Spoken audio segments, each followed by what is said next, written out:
Welcome to our live event today. We're kicking off our Sustainable Stitches series, and we're having some fun using up the things that we already have, being very good stewards of our fabrics, our fibers, batting, everything that we have collected in our studios. And we're going to make a really fun project today. We are going to be working on the Lucky Leaf Hot Pad. My name is Colleen Tauke, and I'll be your instructor today. If you're watching and maybe you're a new watcher to our platforms, maybe you're a returner, come in and pop in at the bottom and tell where you're watching from. We love to see our very faithful watchers, and we love it when you're new and you're joining us. So let us know where you're joining from.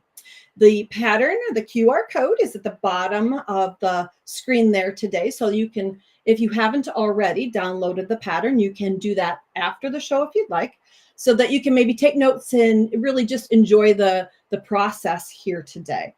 We are going to be, in this example anyway, I was using a bunch of the batik fabrics that I have in my stash of fabrics. But you can use any genre of fabric that you prefer. Maybe you're a collector of those fall prints that you just can't leave in the quilt shops or in the big box store, or you've seen them online and said, oh, I really love these fabrics. And you've used them once maybe already, but you have scraps that you just could not part with. Those are the pieces that we want you to dig out from your stash, because we're just going to use some very narrow pieces. It might be leftover binding, possibly. It might be leftover from piecing, but we can get pieces out of that to use for our lucky leaf. So the pattern will give you a large picture so you can kind of tell how I coordinated my colors, but it's totally up to you and random on how I put my colors together. Becky says, hello, watching from Carmel, Indiana, and Anja is watching from the Netherlands. Wonderful. Let you know that our sponsor for today's live is Sulky. Sulky is a producer of some wonderful fiber threads out there. Threads that we use for piecing, threads that we can use for quilting, and threads that we can use for embellishment. They sent me a really fun selection of fabrics here that you could use for quilting, you could use for doing some embroidery possibly. Look at their selections and see what you think, because I think you're going to be tempted to go in and use the code that they're going to give you for 35% off on their threads through September 27th at midnight Pacific time. 35% off is a really great deal. We don't find that kind of percentage deal on things that we use in the quilt world. Very rarely. Quilt shops once in a while have sales, but not very often. Sometimes online shops will too, but 35% off is a really great value for you to go in and pick up some of the piecing thread, maybe some pre-wound bobbins, some types of threads you might like to do slow stitch for hand quilting, or you might want to use for embellishment. So take a look at what Sulky has for you on their website too. Okay, so in the pattern, we are going to be cutting a bunch of strips, and you might already have some already cut up, but they might be a little on the wide side. We're going to go down kind of small. Of course, I have leftover pieces of just about everything under the sun. So in trying to decide what I was going to use, I just started pulling out the smaller pieces in my batik bin, because that's how I kind of sorted my fabric. Batiks are in, well, 2 bins. I have to be totally honest. They don't fit into 1 bin. Pull out the smaller pieces so I could cut strips off of those. And as I stack them up and press them, then I can cut down through 4 or 5 layers. Make sure you have a good sharp blade in your rotary cutter, but you can cut 4 or 5 strips off really quickly and try to produce spaghetti for this project. We have Renee saying good morning from Minnesota. We are glad you're here. That's my neighbor to the north.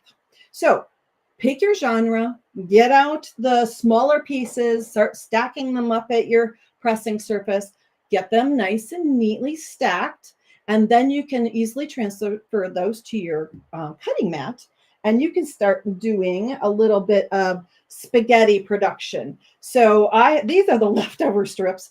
I got a little zealous in the cutting portion, and I probably have enough to do a second, which is going to be our demo today. So no matter what the size on the length, you're going to be using some of those really small pieces on one end, and they're going to gradually get a little longer, and then they're going to go back shorter again. So don't count out the small pieces. Keep those in there because you actually might be using those. So make yourself a pile of spaghetti, and then we're going to prepare the base that we're going to quilt as you go production. That's the fun part. We don't have to go back and do a lot of machine quilting on this.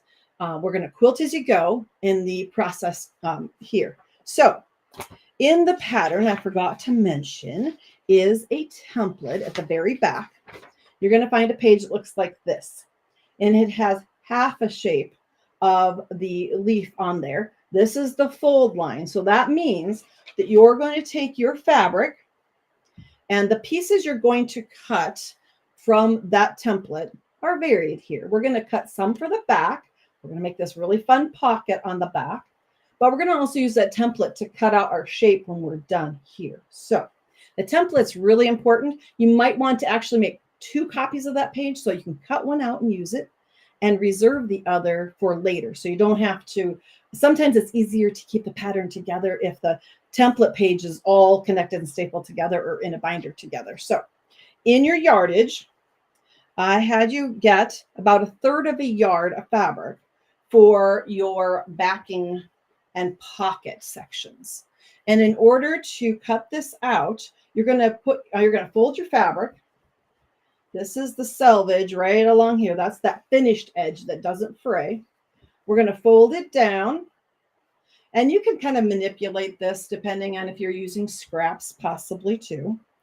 But you're going to then place, and I'm just going to fold this. So instead of trying to cut it out on camera, which I don't think you really want to see me just cut out half of a leaf, we're going to put that fold line on the fold of our fabric, and making sure that we fold it over far enough so this shape, when it opens up, it's just like when you were a kid and you were making snowflakes. When it opens up, it's the full shape that you need. And I have some already pre-cut. So let me bring those in. And I've kind of pinned them together so I would keep track of everything. You're going to have 3 shapes that look like this. And you're going to set those aside because those are going to be your backing and your pocket. So set those aside for now. You're going to cut out 2 half shapes of batting also that are this shape. But this time they need to be half of a leaf. Half is going to go under one side of the pocket. Half is going to go on the other. It's always best to kind of prepare our pieces so that when we get to that portion, all we have to do is pick them up and just keep moving along in the assembly process. Renee says, good morning. I guess I did get a Renee in there already. I'm sorry. Just don't want to miss anybody who's popped in to share time with us.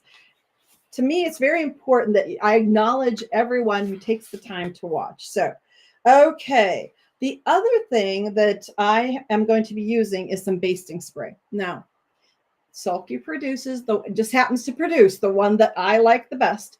Nope. This was not just sent to me and I say, oh, I like it. Oh, no, I've been using this product for probably 20 years. Ever since I started, this is the one that I have liked the best. I've tried others, went back to this one. So Sulky KK2000 is a product that they also produce that I like to use as a basting spray to hold layers together when I get to machine quilting. Or in this case, I am going to be using it to put my batting layers together so that I can build my leaf on top of the batting. But, you know, when it says sustainable stitches, we're literally going to be using up things. So you can see that bright red stitching down the center of my batting? It's 2 narrow strips put together.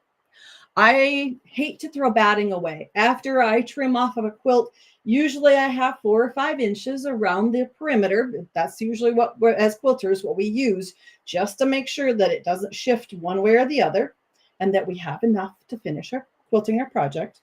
And instead of throwing all those trimmings away, I have a bin for the smaller things. And then when it comes to something like this, I will just make sure that I get a nice straight edge. I do trim to make sure I have 2 straight edges that I'm putting together and then zigzag down the middle to hold those together. We're going to put them in something small like this. And there's no reason that you couldn't just simply piece together enough batting to go inside. It won't shift when we're done because we're going to be stitching through it many, many times. So Mary says hello from chilly Brainerd, Minnesota. Yes, that's way up there north. And it is definitely turned to fall overnight. Minnie says hello from Lovettsville, Virginia. And Melanie says good morning from Coggin Station, Pennsylvania.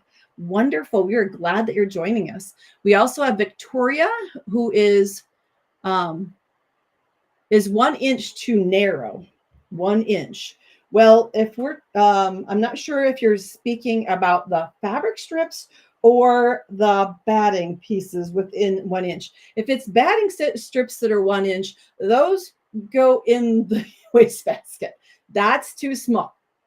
I'm not going to spend that much time putting them together. But when they're 4 or 5 inches and I can put 2 together to get inside of a hot pad or maybe inside of a mug mat or a coaster, I keep those. So that's the size I would go down to, not much less than maybe 3 or 4 inches. Let's see. We also have Debbie saying good morning from sunny Lovitz Park, Illinois. Let's see. Rachel says good evening, watching from Australia. It's 1 a.m. here. Oh dear. Can you not sleep? 1 a.m. Well, I'll keep you company until you get groggy enough to go to sleep. Australia is on a totally different timeline. I could have been awake with you at 1 a.m. this morning, but it would have been daytime for you. So I guess that we're on opposite clocks. Some days you sleep better than others. Okay, we're going to use in this project about an 8-inch square of batting. If it's a little bigger, that's fine. We're going to be trimming at some point. But I've got 2 layers of regular batting. And then I have a layer of Insulbrite. You can hear it crunch a little. It has that metallic layer inside. If you don't have access to that, use 3 layers of batting. Less than 3 layers always makes me a little bit nervous. In my kitchen, I have to move from the oven to the counter behind me, and 2 layers doesn't give me enough time to move with that pan. And I like to have enough time to move and not get hot through that surface. So at least 2 layers, probably 3 for safety's sake. Okay, so 3 layers. If you don't have the Insulbrite, just use 3 layers of your regular cotton batting or cotton combination, because most of mine is a blend, because that's what I use for my batting. We have somebody saying hello from the Big Island. Liko Lalanai. I can't pronounce her name. I'm sorry. But Hawaii is watching. That's absolutely fabulous. Okay. I have gotten my pieces stacked together here. Just a little bit of basting spray will keep these layers from shifting so that as I put them under the machine, everything stays in place. This is fairly small, so it takes just a little bit. It makes your fabric or your batting kind of like a Post-it note so that it's tacky, so it doesn't shift around when we're working. The other thing we need is a square, about a 2-inch square. We're going to start up here at the tip, and it ends up looking kind of like a jewel shape, but I wasn't going to give you a template to try and cut that. We can start with a square and then we'll adapt as we go along. So we need our spaghetti, a square of fabric, and then we need to mark a diagonal line across our base here so that we can kind of keep aligned for the vein, that kind of imaginary vein that goes down through our hot pad. So chalk liner, a fabric marking tool, whatever you can use that will show up on your batting. Now this one's yellow, so it's going to be a little bit tough maybe for you to see, but it disappears nicely when you stitch over it. Oh, you can see it. If you mark enough, you can see the yellow. Perfect. I've used this in blue. I've used it in pink. The pink is a little harder to wash out, but this is going to be the inside, so it won't matter. But something so you have a general diagonal line. I tried to just do a fold and crease, but it wasn't quite visible for me enough under the sewing machine. So I kind of had a wobble in my center when I had to start over again. So give yourself that general direction. And that will get you started. We're going to put that 2-inch square over one of the corners. It doesn't matter which side, over one corner where the diagonal line is going into. So we're going to place that up here. Now, if your fabric has a right or wrong side, you need that right side up. Since I'm working with batiks, there's really not a right or wrong side when it comes to pieces this narrow. We did cut all of our strips at, I have to double check, 1 inch, I believe. Yep, all 1-inch strips. So at that point, you really can't tell right or wrong on batiks. If you're using printed fabric, just be aware of that. So we're putting our first piece in there. Now I'm going to go looking for one of my short little guys that I have in here that I want to use. And since I started with a brown, let's go with something a little brighter for the first strip on there, so that you can see it really well. Let's use, I like this. We're going to use this really fun pink and coral piece. Okay. In the directions, there are photographs. I took pictures as I went along because it was harder. It was hard to use words to describe the placement. So on this very, very first piece that you're going to add, we're going to put them right sides together if you can tell the difference in your fabrics. And we're going to offset these. These are not going to be lined up perfectly. We're going to have the strip a little bit tilted off. We're going to have like a wedge of that square fabric showing, but we're going to use this strip as our guide for your 1/4-inch seam. Now, working on something like this, 1/4-inch seam, close counts. Remember, this is not as vital that your 1/4-inch is absolutely perfect. So we're going to go in and we're going to put in our first strip and use that strip. Oops, got caught on my foot there just a little bit. Okay, we're going to use the edge of the strip as a notation for our 1/4-inch seam allowance. And then I'll take this out and I'll show you how that. And because we're going down through layers, it's going to kind of pull down where we're stitching, and it's going to look quilted right away. Okay. So our first piece is on there. You can kind of see there's where I followed along the straight edge of my strip. My square is exposed a little there, so that's kind of a wedge. I have Pippa saying good morning from France. Angel's from Yonkers, New York. Pat saying good afternoon from the UK. Mary's popping in from Peru. Wow, we are international today. I love this. Okay, we're going to take that first strip that we added and push it out toward the batting so that it exposes the right side of the fabric. And then we're going to take our scissors and we're going to trim away the excess fabric. This might be for in another project, depending on how many of these you want to make. Just throw it back in the spaghetti pile. Now we're going to do the other side. Let's this time do a bright yellow. And we only need a piece, so I'm going to just kind of generally overcut a piece. Remember, these are scraps and small pieces.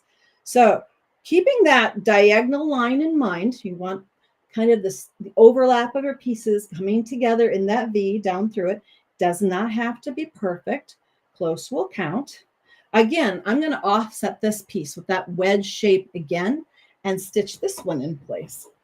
This is the only time I'm going to have you working kind of not a non-alignment, I guess is how I should say it. We're only using the straight edge of that strip to use as our guide for our seam allowance. Now, we're going to, again, open this out toward the batting so that we create our V to begin. And now I bet most of you know where we're going. We are going to use these straight edges now, aligning our spaghetti strips along this, going back and forth and back and forth.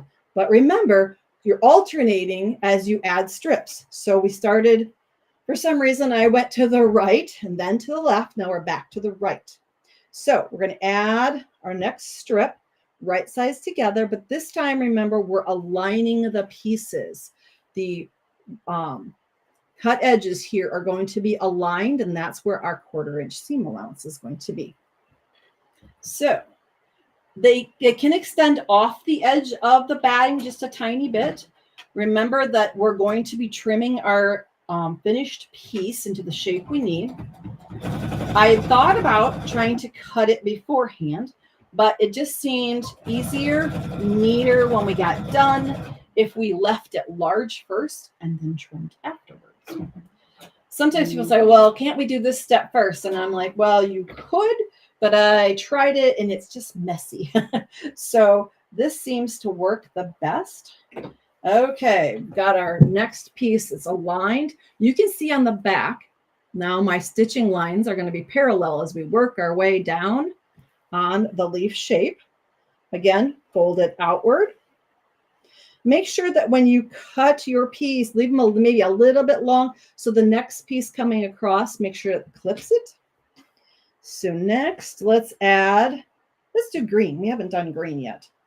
It's kind of playing with the crayon box. When I was working on this, I really wasn't thinking about, oh, what color should I use? I was just picking up, saying, oh, I've got dark, I need a light. So there's my whole suggestion to you, or help for you, is just pick a value that's very different than the last. So we used yellow. I'm going to go brighter into the green, and we'll add to the other side. And this is also a really great place where if you have a lot of odd color threads that you haven't used up or just very little left, this is all on the inside. This doesn't have to be a black thread. It doesn't. You could be using red and no one would know the difference. You can use up the end of those spools that are sitting around and you're thinking, there's not enough to quilt my next project with. Use those up and then go buy some thread from Sulky because they've got that great deal going on. So next, let's do a light purple. We get a light, a dark, and I go back to a light on the other side. And we just keep progressing until we have filled the entire surface. Now, when we were talking about the lengths of the pieces, they get longer, kind of longer, but at one point, they start to get shorter again, and they won't overlap. And I'll show you that. We'll focus on that here in a second. Okay, whoops, cut the thread. If you're new to quilting, there's no need to back stitch. Just go ahead and stitch forward. We're using a little bit shorter stitch length at about a 2.0. Here's where if you leave this a little long and you've stitched across, now you can trim that little tail off if you'd like. And then open up your last piece you stitched to cover. And you can see we're creating that V effect that goes down kind of like the spine of the leaf. I think my husband, who's a forester, might object to my great leaf anatomy terminology, but as it goes down, we're going to make that V through the center of the leaf. And this is where I said all the spaghetti comes really in handy. And like I said, don't throw away. You may be making another one. Maybe you want to mass produce these. Maybe you want to make these as stocking stuffers or for gifts for your quilt guild. You could set up a whole section of these, make a very large pot of spaghetti, and just start sewing. And you could be listening to a podcast or a TV show, your favorite series, and just sewing, matching up with that cut edge all the way till you cover out. At some point, when you get out, no, go this direction. As we flip and stitch, you see that it quits overlapping here, and you just have straight pieces on the edge. Just go until you cover all the way to the bottom and then cover those outer corners. So as you get down through here, you're going to get down to the bottom and there's just straight edges, straight pieces you're going to add, but cover this up, okay? When you're done covering the whole entire surface, this is when we're going to come in and we're going to cut this down to the shape that we need for our hot pad. Let's see. LB says, is the batting directional, meaning does it have one stitch or stretchy side? Batting, how should I say this? Doesn't really have a directionality, but there are different kinds. So some batting has no scrim, which means it's fibers that are just bonded kind of together, but if you pull on it, it will distort. Others have a scrim, which means that there's a bonding agent to the back side of the batting, and that should always be on the reverse side. If you look at batting, I was talking about batting with someone recently, and they said there's a right and a wrong side to batting, and I'm like, oh yes, there is. There's a way that it's felted together. So when you look at batting, one side kind of has little like little dimples. It looks like there's little needle pokes down through it. That's the right side. If you flip it over and you feel it very gently, this kind of pebbly on the back. And that is sometimes I say that's the dimple is the top, the pimple is the bottom. So if it has those little nubby feels on the back or on the bottom, that's the bottom of the batting. So always put the dimples up, okay? And those are a little bit more, ones with scrim, that bonding agent helps it not distort as easily. You want to use a batting without scrim for hand quilting. It makes the needle slide through more easily. Batting with scrim is for machine quilting. How do I know? I've done it wrong. Trying to hand quilt through scrim is very difficult. In this project, you can use either one. So that's why using up the things we have is so important here. Nilda says, great demo, pretty quilts on the wall, beautiful art quilt, leaf quilt. Yeah, thank you. I appreciate that. This was just a brainchild one day. I was thinking, I have so many batiks, what can I do? And I thought, I don't want to just use one or two. I got to use as many as possible. So that's where this came from. Angel says, hello from MS. I believe that's Mississippi. I hope. I really need this video. Good. I'm glad you find it helpful. Okay. Once you have your batting all covered, you're going to take that template shape that you have for the leaf, and you're going to lay it on top, and you're going to, let's see, I think the easiest visual here for me is that we're going to pretend this is our paper. Laying it on top of the leaf, your paper template, you want to put it where it says fold and kind of align it over the top of that V, or that diagonal that we created. It may not be perfect, but every leaf is original. So there is no right or wrong on this. Just get it somewhat toward the center. It may wobble back and forth. That's okay. So what you're doing is you're laying it on there, and that way you can go and cut it out or trace around it so that you can cut it out. So if I did it like this on white, because if I put white paper on here, you're not going to see it. Here you can see. I would go ahead and trace around that using a fabric marking tool or whatever it takes to transfer that line on the outside. And then you can go, there's kind of two approaches. You can just go ahead and cut it out, or you can take it to the machine and stitch right on that marked line, kind of compressing that outer edge. It'll hold everything in place, especially when you get out to these little bars out here. They're going to want to pop up. So if you just mark your shape and then go in and stitch right along that marked line, that way you've got a really good hold on all of your bias edges that are on the outer edge. Then you can trim away the excess and you'll have a nice little leaf shape. And once you have that done, then it's on to creating the back and the pocket portion of our project. So we are going to be using then those 3 shapes that we cut out of our backing fabric.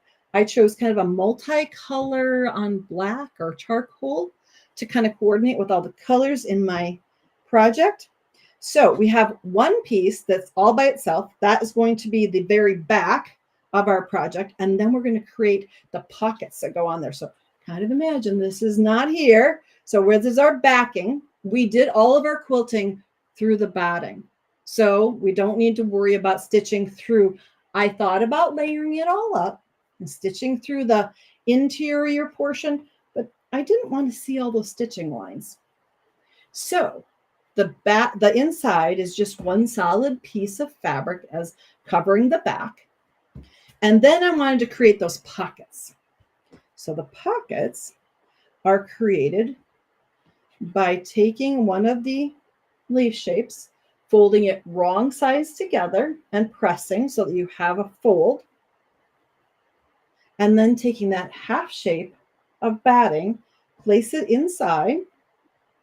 And this is where you can hit it with just a little tiny bit of your spray. A little goes a long way. It holds it in place so that it won't shift around. Get it at the half mark. Make sure that's a nice straight line. If you try to scissor cut it, it might be a wobbly line. So you might want to clean that up with a rotary cutter and a ruler so you have a nice straight line there. So you have one side. I'm going to put a pin in that for just a second. Do the same with the second one. And now you have the 2 halves. And literally just a tiny spray. And I'm doing such a light spray here that it really won't, the overspray won't hurt anything. I've really had good luck with the sulky. Whoops, that one, for some reason, I didn't shake it long enough. Here we go. You do have to do a little bit of a shake to get the product to disperse evenly. So shake just a little bit, just light like that. And because I'm putting it down into the area, you don't get that overspray of it going everywhere. And that holds everything in place nicely. Here's where you get to practice a little bit of machine quilting. You can decide how you want to machine quilt. Oh, I got that one already yesterday. I guess I prepared this one already. Oh yeah, see how nicely tacky held in place.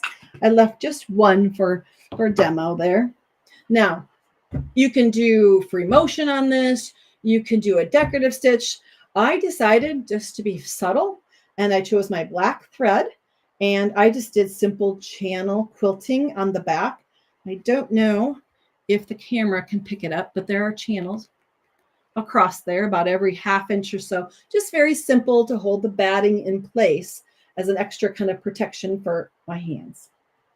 Then once you have this, and we're going to pretend this is cut out already, point, you're going to make your sandwich. So the backing for your hot pad, then 1/2 of the pocket, then the other half of the pocket. And in order to keep those really nested up next to each other so they don't walk apart, I went in and did just a little bit of a tack with the sewing machine on each end, and then went back and did kind of a zigzag stitch off the edge, holding all of the layers together, because we're going to want to put binding over this. And if we can compress all those layers a bit, it makes it easier for that binding to be applied, because we've got now 4 layers of batting and 1, 2, 3 layers of, well, 4 layers of fabric. So we've got a lot of layers, and that's why that great versatility in your sewing machine, that zigzag stitch, put it fairly wide, zigzag right off the edge, and just hold everything together on that outer edge so you can work on the binding portion of this. Now, yes, it's a curve. You're going to need to make some bias binding. So in order to make bias binding, we've done some in the past, but just to walk quickly through it, let's see, here we go. Angel says, hello from Mississippi. MS is Mississippi. I did learn something in 4th grade geography. And Linda says, good morning from Northern California. We're glad that you're with us. Okay, the reason why I called for 1/3 of a yard, see the bias over here, this cut?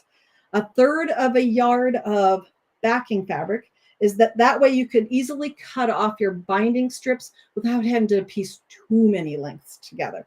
It does specify 3 lengths. It's going to take 3 to get around this project if you're using 1/3 yard of fabric. So you can, let me take the other side and I'll demo real quick cutting because I'll need some binding for this project. So we have a selvage edge or a straight edge here. If you've cut off of that, create a new clean cut so that you, well, if you took your leaf shapes off one side, you have your other side for binding. See, that was my method to my craziness there. We're going to cut 45-degree angles off of this. That means that the binding will have some stretch and some give to go around our curve and lay really nicely when we're done. So those rulers have all those angles on them. Find the 45-degree line. I'm going to put it this way so I have a longer edge here. So I have 45-degree line in front of me. We're going to match that up with the selvage edge of our fabric like this. And you can use a longer ruler. The 24-inch long ruler is great for making those long cuts. It just doesn't work really great in a small studio for demo. So I have a 45-degree line there. This is the edge I want to cut on. So I'm making my first cut, and that gives me a true bias edge, which is a 45-degree angle with that give to it. And then in your instructions, I believe it was 2 1/4 inch, double checking my strips for binding. Let's see, 2 1/2. I did 2 1/2 on this one. Sometimes I go back to 2 1/4, but 2 1/2 inch binding. So next, 2 1/2 inches in from the diagonal that you just cut. So 1, 2 1/2. If you need a reminder of where you need to cut, a Post-it note or a sticky of some painter's tape, something to get you to the 2 1/2 inch line. So 1, 2 1/2, and line that up with that diagonal cut you made. And make sure that we can go all the way across. We're starting on the edge here. We'll slide up to do the remaining piece of the cut. So up. Then I'm not taking up my blade. I'm just sliding it along, making sure that my 2 1/2 inch line stays under my ruler, and I have a perfect bias cut. Then I will just move up the strip to cut 2 more of those 2 1/2 inch wide strips in order to get 3 to go around this project. Okay, so that's cutting bias strips. The binding that you're preparing is the same process that you would use for your straight of grain strips. Take your bias strips, you're going to link them together, make sure your seam allowances are pressed open nicely. Then wrong sides together, press it in half so that you've got it prepared to go around the curve of your lucky leaf pot holder. Now, the one thing that I did prepare off of this strip was the little loop on here. If you don't want to make the loop, fine, omit it, no problem. If you want to make that, I had you take off a section off of the binding because I included it in the amount you needed. So just double checking here. I had you cut a piece that's 4 1/2 inches long. So 4 1/2 inches, 1, 2, 3, 4 1/2. Take a piece. Exactness isn't so important. Remember, we're having fun here. A 4 1/2 inch piece that we're going to then press again. We're going to take the raw edges to that center fold like this. I don't know if my iron is hot right now, but we're going to open up the piece. There's my fold down the center. Take the outer edges toward the center and fold again so that we have all of our raw edges encased. And that is what's going to make your loop for your pot holder. Now, not everyone wants to put that loop on their pot holder, so you can omit if you'd like. But I did that process and stitched it onto the edge of the pot holder before I applied the binding so that it was stitched in well. There's a little trick to getting it in place. So let me fold this real quick so that, and you're going to want to stitch this on both sides of the folds once you have it assembled. Let me get it pressed here. Once you have it folded together, raw edges to the inside, you're going to stitch close to both of the outer edges there and then fold it over. Thinking about kind of the direction of that loop so it lays nicely. And it is then placed on the back side up here where our two pieces come together on the rounded edge of our placement, our hot pad. I laid it here and tacked it in place. So here's my little loop. He's going to lay toward the center. Cut edges are aligned here, and I just take the machine and just stitch that in place, stay stitch it. So within the seam allowance there. And now he can stay there while I go ahead and put my binding on. The binding is applied to the right side and then rolled to the back. So the binding was applied going along. You're going to have fullness, and it's going to look like this. It's going to pop up a little bit as it comes around the corner. Don't pull it straight and flat at this point. It needs fullness to make around that curve. So work your way around. It's okay that it looks bubbly. You're thinking, I did this wrong. It doesn't look nice and neat. But when you roll it to the back side, it will lay down and behave so nicely. You're going to think, it did work. Okay.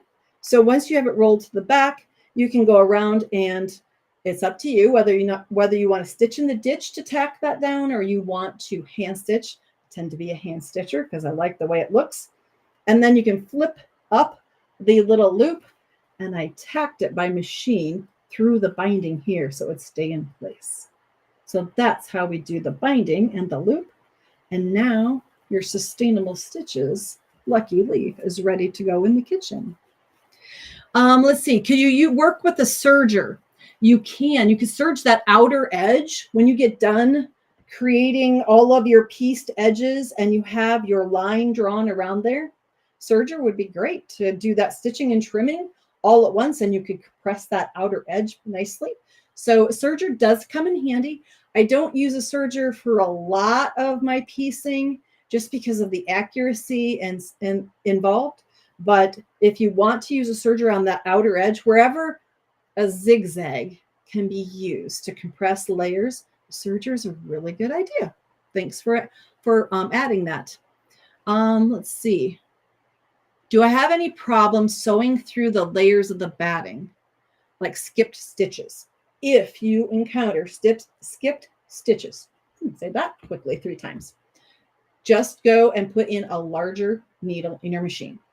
Usually the problem is that we use probably an either an 80-12 or a 90-14 needle. Those are kind of the universal size needles that we use when we're doing our piecing. If you encounter issues of skipped stitches, move up to about a 16 or an 18 size needle. The reason you're getting skips is because there's drag on the thread coming up through the fibers.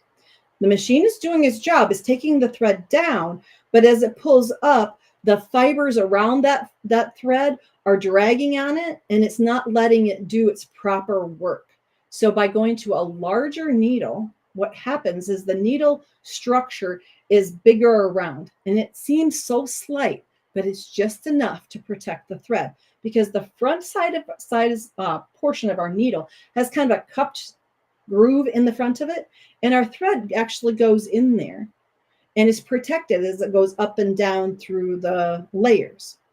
If it's too small, the thread kind of wants to get, it says, I can't fit. And then there's all this drag on it and it skips a stitch. But if it's a little larger, it makes a bigger hole through the fibers, protects the thread better, and then you should alleviate the skipped stitch. So moving up to their 16 or an 18 needle should fix skipped stitches. Cheryl asks, have you used a product like Soft and Stable in place of the 2 layers of batting? You might be able to. I believe, though, the interior layer of those products is not cotton, and I'm not sure how heat resistant it would be with something coming out of the oven that was extremely hot.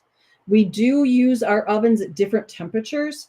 350 is kind of, and 325 are really kind of the norm if we're working in Fahrenheit. If you're in Celsius, you're going to have to switch that over. You're probably better at that than me. But there are times when we take things that are of our ovens that are 500 degrees or 475, and that extreme heat may damage the interior layer of that product. So I would check that product to see what its heat resistance kind of limits are before I used it. That's a really good question.